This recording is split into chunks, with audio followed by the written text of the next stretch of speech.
Good afternoon, you ruddy lovely people, and welcome along to your match preview on the channel for Tottenham Hotspur's second game of this Premier League season at 12:30 PM UK time at the Etihad this Saturday afternoon against Manchester City. And I'm pretty optimistic. I'm feeling pretty positive. I'm feeling pretty excited, and I'm feeling pretty confident that we can get a result here. Look at that Brentford team under Thomas Frank. They went to a lot of tough grounds and came away with something. And even if they did lose, they would make it competitive. They would make it close. He's got better players at Spurs. I watched us for 80 minutes outplay the best side in the world, PSG. It gives me confidence heading into these games. It gives me confidence when we head to the Etihad, Anfield, Stamford Bridge, the Emirates this season. And when you look at our recent record against Manchester City, we are their bogey team. When you consider as well, apply a bit of context, that the last few years we've been struggling to get into Europe and they've been winning titles. We've got some great results against them. We've lost the last couple at home, but I'm thinking of some of our results at the Etihad. The 4-0 last season. We finished 17th last season, and we absolutely ripped them to shreds at the Etihad.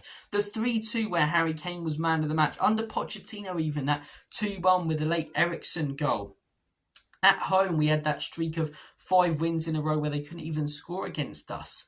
They hate coming up against Tottenham because no matter how we're doing in the league, who we have as manager, what players we have, we always give them a good game. Let alone the Spurs team that have started this season brilliantly, that have recruited well so far in this summer transfer window, especially if you consider the couple of signings that we're looking like we're going to make. And they have a very good tactical manager that isn't just going to go all out attack. I think we stand a real good chance in this game.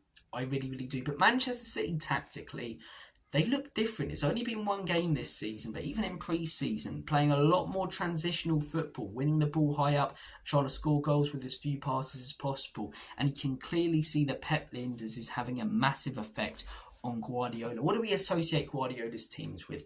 Tiki-taka, possession-based football. Yes, the high press and aggressive press, but when they're on the ball, pretty slow, just waiting for gaps. I watched them against Wolves. They were quick. They were jumping onto loose balls. And when they won the ball, they were looking for the quickest pass possible to the wings or to the striker to score. Not looking for the pass that gives them the control of the game and the control of the ball. Looking for the pass that gives them the goal, right?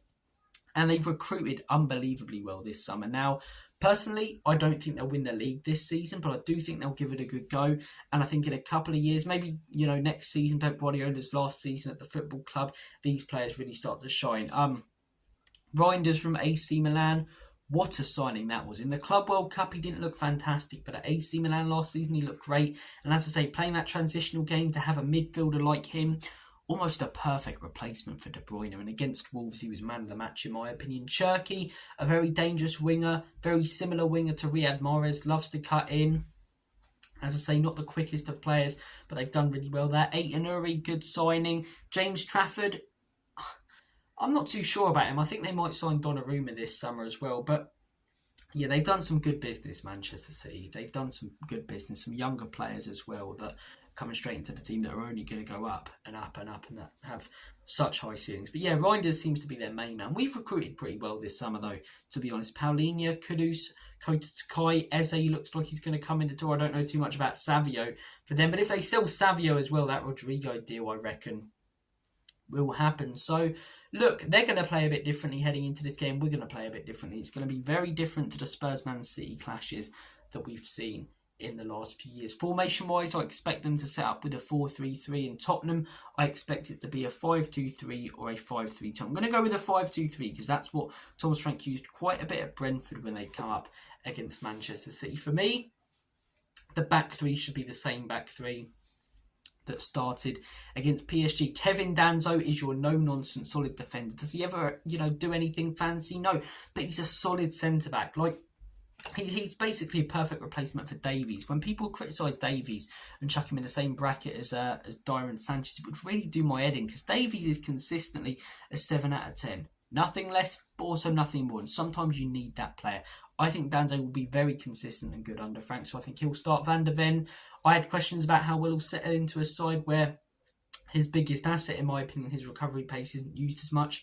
He's done pretty well so far. Christian Romero, I think, starts. Jed Spence on the left, driving forward.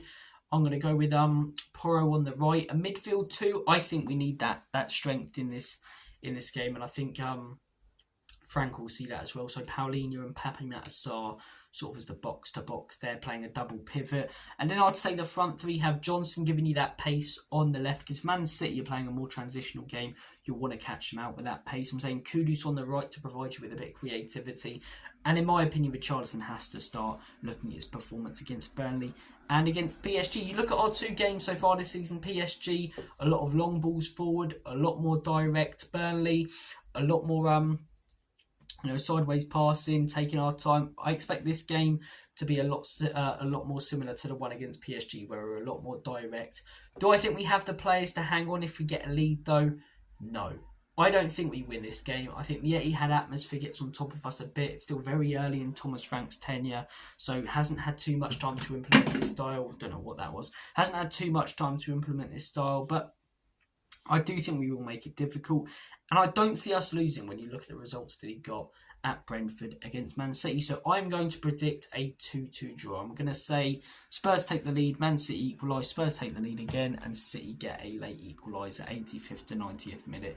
In that sort of time period, I would take that all day long. A result at the Etihad, then you head into that 3rd game of the season, Bournemouth, who are going to play a transitional game, a high-pressing game, but have nowhere near as much quality as Man City. I think we can definitely win that under Thomas Frank. You look at, that Brentford team last season, beating Bournemouth a couple of times. So, yeah, pretty confident heading into this one that we're going to get something.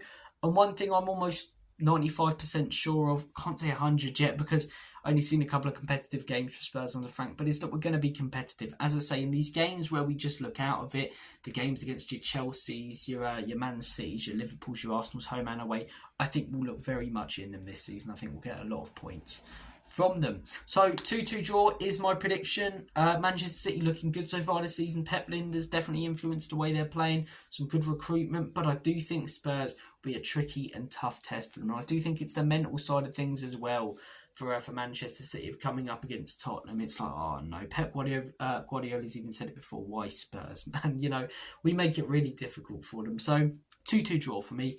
Take care of yourselves, guys. Have a smashing rest of your day. Enjoy the game. And as always and forever, come on, you Spurs.